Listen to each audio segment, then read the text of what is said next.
Corner Radio Bisnis Pas FM.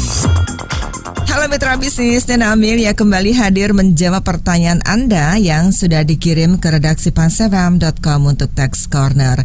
Pak Husin di Tangerang menanyakan, kami memiliki divisi produk baru, strategi penjualan yang dilakukan oleh manajemen menjual produk baru itu dilakukan secara konsinyasi kepada konsumen kami sebagai agen.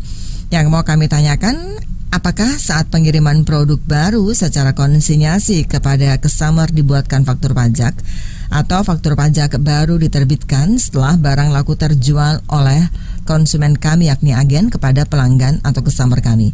Karena pencatatan akuntansi kami mengakui penjualan saat barang sudah terjual kepada pelanggan yang dibuatkan bukti penyerahan barang konsinyasi dari agen kami. Bapak Husin di Tangerang, pertanyaan Anda akan dijawab oleh Bapak Agustus Antolihin, Tax Partner dari ATS Consulting. Jadi sebelum menjawab pertanyaan Pak Husin, ya saya akan sampaikan terlebih dahulu bahwa untuk konsinyasi ini pada dasarnya adalah metode penjualan barang dengan cara pihak pemilik barang itu menitipkan barangnya kepada pihak lain, ya, untuk dijual kepada pembeli. Nah, secara bisnis, itu metode konsinyasi ini tentunya bisa membantu pihak yang mana yang menitipkan barang, ya, untuk mengurangi biaya penyimpanan, ya, atau juga bisa mengurangi biaya overhead. Ya, tentunya biaya penjualannya pasti akan menurun. Nah, sekarang bagaimana perlakuan pajaknya, ya, atas PPN untuk kegiatan konsinyasi ini?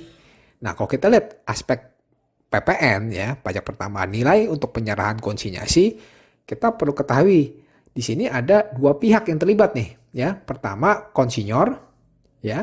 Konsinyor ini adalah pihak yang menitipkan barang, ya. Jadi perusahaan Pak Husin, ya, yang pihak yang pemilik barang. Nah, yang kedua adalah konsinyi, ya. Si konsinyi ini adalah pihak yang mana yang menerima barang titipan dari si konsinyor. Nah, jadi si konsinyor ini dia menitipkan barang kepada konsinyi, ya, yang mana bisa berupa konsinyi ini bisa orang pribadi maupun badan. Nah, si konsinyi ini terus dia menjual barang milik si konsinyor kepada konsumen akhirnya. Nah, yang nantinya si konsinyi ini dia melaporkan hasil penjualannya dan mendapatkan income dari si konsinyor. Nah, kita lihat aturannya nih. Aturannya mengenai transaksi konsinyasi ini itu diatur di Undang-Undang Cipta Kerja, ya, dan juga diatur lagi, ya, diubah di Undang-Undang Nomor 7 2021 tentang harmonisasi peraturan perpajakan, Undang-Undang HPP, yang mana klausul mengenai terkait konsinyasi ini itu dihapus, ya. Tetapi bukan berarti penyerahan secara konsinyasi itu tidak terutang PPN, ya.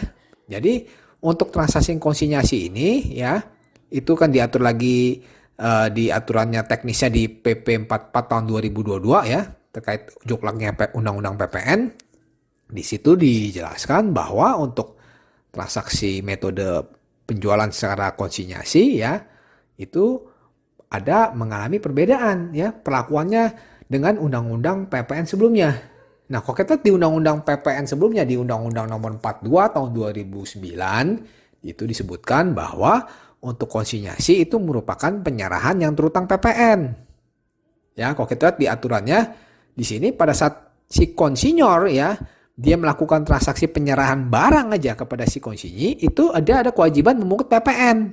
Ya, jadi baru pada saat penyerahan barang konsinyasi itu aja sudah harus wajib terbitkan PPN, ya, itu Undang-Undang PPN sebelumnya. Nah, jadi nanti pada saat barang itu dikembalikan, ya, kepada dari si konsinyi kepada konsinyor, nah itu kan nanti mengurangi pajak masukan, ya, bagi si konsinyi seperti itu. Nah, jadi memang kan terjadinya agak secara administrasi sangat merepotkan, ya. Jadi dengan berlakunya Undang-Undang HPP, Undang-Undang Nomor 7 tahun 2021, ya, untuk transaksi konsinyasi ini itu berubah, ya, mekanismenya. Jadi untuk konsinyor pada saat penyerahan terjadi itu, ya, penyerahan barang itu bukan saat barangnya itu diberikan kepada si konsinyi, tetapi pada saat harga penyerahan barang kena pajak itu diakui sebagai piutang atau sebagai penghasilan. Nah, jadi pada saat kapan? Pada saat diterbitkannya faktur penjualan oleh konsinyor ya kepada si konsinyi. Nah, jadi treatmentnya adalah sesuai dengan prinsip akuntansi yang berlaku secara umum, yang mana diterapkan harus konsisten seperti itu.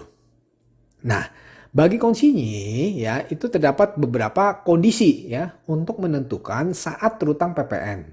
Ya, pertama ya bagi konsinyi. Jadi pada saat kapan? Pada saat barang itu diserahkan langsung kepada pembeli.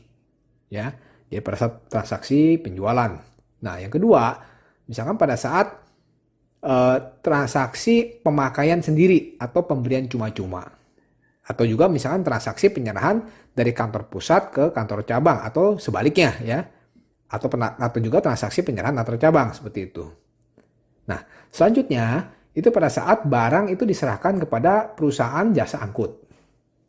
Nah, dan yang terakhir, yang keempat adalah pada saat barang itu diakui sebagai piutang atau sebagai penghasilan. Jadi kapan? Pada saat diterbitkannya faktur penjualan oleh konsinyi.